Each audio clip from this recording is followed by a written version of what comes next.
Hello everyone. Now let's continue our discussion for chapter 6 about inventories.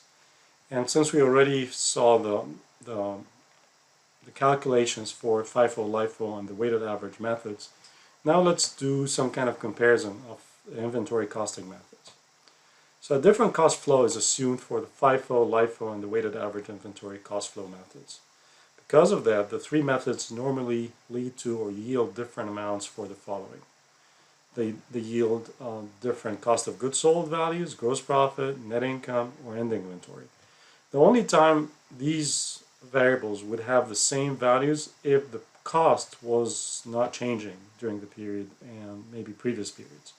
So if, let's say, the price that we acquire or the cost that we acquire all the inventory items does not change from one period to another, then in this case there won't be any differences between the three methods. So using the perpetual inventory system illustration with sales of $39,000, which remember we sold 1,300 units at $30 each, the following differences among partial income statements would be as follows. So as you can see, the sales are the same whether we're using FIFO, LIFO or weighted average because the selling price is constant at $30. The only thing that varies is the cost of goods sold. So under the first in, first out, it was $26,720, which is the lowest. The last in or the LIFO method was the highest, 27,200, and the weighted average was a number in between, which is the 26,900. So one of those things that I want you to observe under or in situations where there's inflation or prices are going up, the cost of goods sold under FIFO would be the lowest and under LIFO would be the highest. The gross profit would be the highest under FIFO because the cost of goods sold is lowest, and the gross profit under LIFO would be the lowest. And of course, the weighted average would still be in the middle. For the inventory ending balance would be the highest under FIFO and the lowest under LIFO. And why is that? Because in inventory we are basing our inventory ending balance based on the most recent purchase transactions, which in our case here it's a case of inflation where prices are going up. So the preceding differences show the effect of increasing costs or prices. If costs or prices remain the same, all three methods would yield the same results as I mentioned before.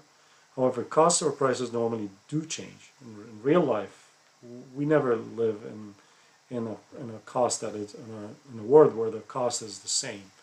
In most cases it goes up, in very few cases it might go down.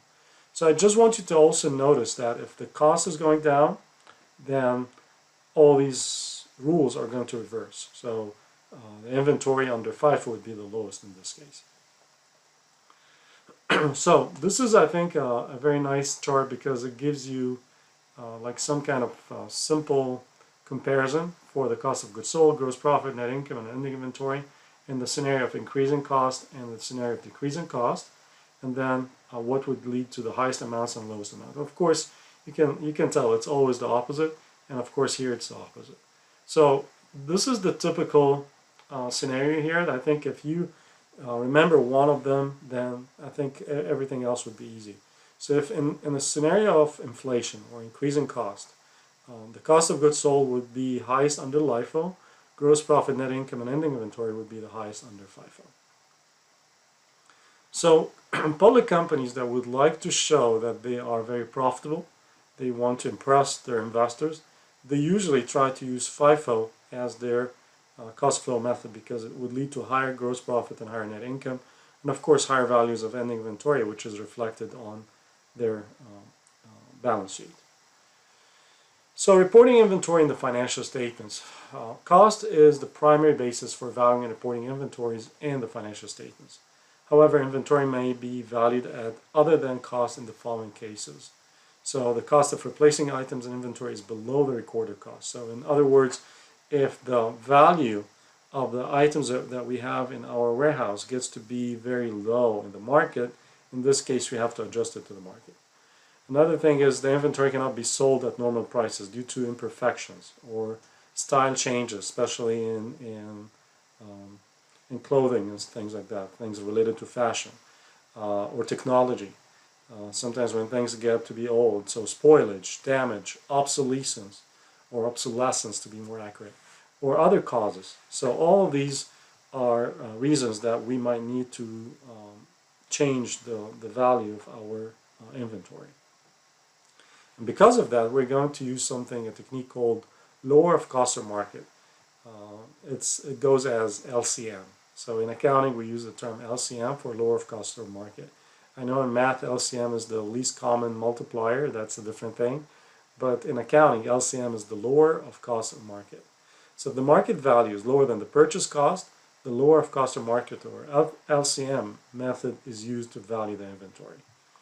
Market, as used in lower of cost or market, is what we refer to as something called the net realizable value. And how we calculate the net realizable value? It's the estimated selling price minus all direct cost of disposal of the inventory items. So direct cost of disposal includes selling expenses such as special advertising or sales commission that are incurred related to the sales of these inventory items. So let's see an example. Assume the following data about an item of damaged inventory. The original cost was $1,000. The estimated selling price is $800 because it's damaged. And the estimated selling expenses, let's say advertising and some commission, of $150. So in this case, the market value of the inventory is $650.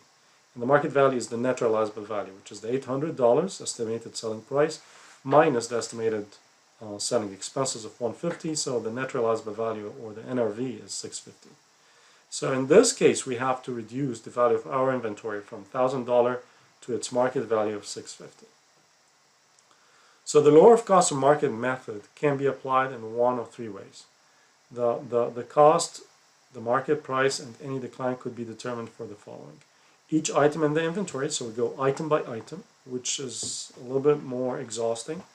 Each major class or category of inventory items, so let's say we have different divisions, so we go division by division or category by category. Or we can go just by the entire inventory as a whole, which of course is much more convenient, but it's less accurate. The amount of any price decline is included in the cost of goods sold. So any reduction in the value of inventory, we treat it as cost of goods sold, and that's typically the journal entry for it, where we debit cost of goods sold and we credit inventory. Therefore, in turn, reduces gross profit and net income in the period in which the price declines occur. This matching of price declines to the period in which they occur is the primary advantage of using the lower of cost or market method. So let's see this example. Let's say that the cost per unit was, we have 400 identical units of item A, and the cost per unit was $10.25, and now the market value, the net realizable value, went down to $9.50. So here we have those items. We have Echo, Foxtrot, Sierra, Tango, and you know these are the what do they call it, the military vehicles. So the total value is $15,070. And here we applied item by item. So you see the inventory quantity, the cost per unit, the market value per unit. So we calculate the cost in the market for each item, and then we go item by item and see which one is, so 3,800 is the lowest here. If you multiply 400 by the 1025, that's the 4,100. The 400 by the 950 is 3,800, and so on. So we go item by item, and you can see here that 3,800 is the lowest, so that's the LCM. For Foxtrot, we went with the cost. For Sierra, we went with the market. With Tango, we went with the cost. And then we add the value, and this is applying individual item by item. Let's say that Echo and Foxtrot, they represent one class, and Sierra and Tango, they represent another class. So what we do is that we calculate the cost and market for this category, and you can see here that the market is lower than the cost for class 1, so we go with the market. And for class 2, it's 8720 versus 8780, so we keep it at cost. So we keep class 2 at its cost, we add them, and the total is 15,412. Of course, it's slightly higher compared to item by item, but that's by applying class by class, or category by category. And then we can go by the total. So we calculate the total for the cost, the total for the market, it's 15,520 versus 15,472. We go with the market, and that's our lower of cost or market. That's when we're going to apply. And of course, you can see here it's even higher compared to the previous two approaches. And this here, we apply the total. So GAAP, or Generally Accepted Accounting Principles, allow you to do whatever, but if you want to be more specific, I think you go item by item. If you want to be just going by the total, you can just apply the last approach, which is applying the total. So, inventory on the balance sheet. Inventory is usually reported in the current assets. It's part of the current assets section of the balance sheet, and the reason for that is because it's usually going to be converted into cash within a period less than a year. In addition to this amount, the following are reported on the balance sheet on the accompanying notes. So the method of determining the cost of the inventory, whether it's FIFO, LIFO, or weighted average, should be presented on the balance sheet. The method of valuing the inventory, whether it's cost or lower of cost or market, also should be presented. And the presentation for the inventory here we have for Best Buy company. We all know Best Buy. Within the current section of the balance sheet and accompanying notes would look as follows. So you see here we have merchandise inventory for a value of 5409, and we have a note here that says merchandise inventory are recorded at lower of cost of net realizable value based on the market, and the weighted average cost method is used in determining the cost of inventory. So they don't use FIFO or LIFO, they use the weighted average. Now let's see the effect of inventory errors on the financial statements. Any error in inventory will affect the balance sheet and income statement. And inventory is one of those sensitive accounts because it would have an impact on many different accounts.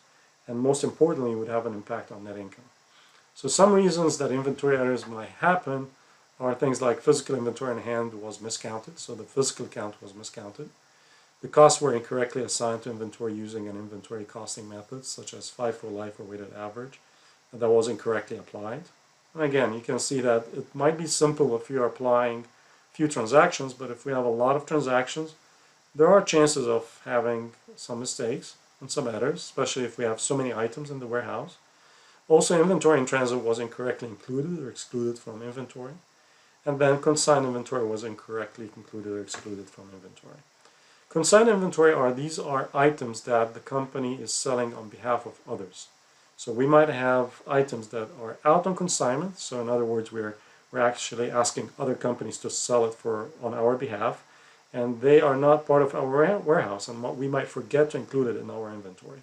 And sometimes it's the opposite. We have items that are on consignment, we are selling it on behalf of someone else. And by mistake, we can count it as part of our inventory even though they're not part of our inventory. So inventory errors often arise when conducting the end-of-year physical inventory count.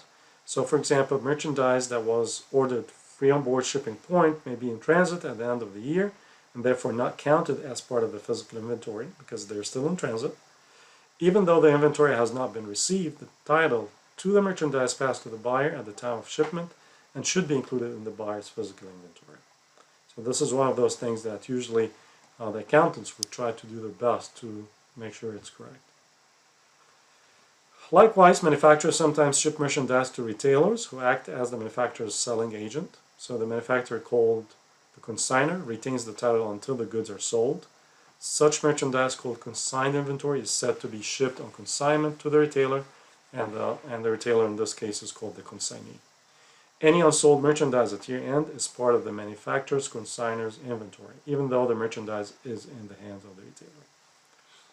So let's see the effect of the inventory errors when we are presenting it and how that can lead to an overstatement.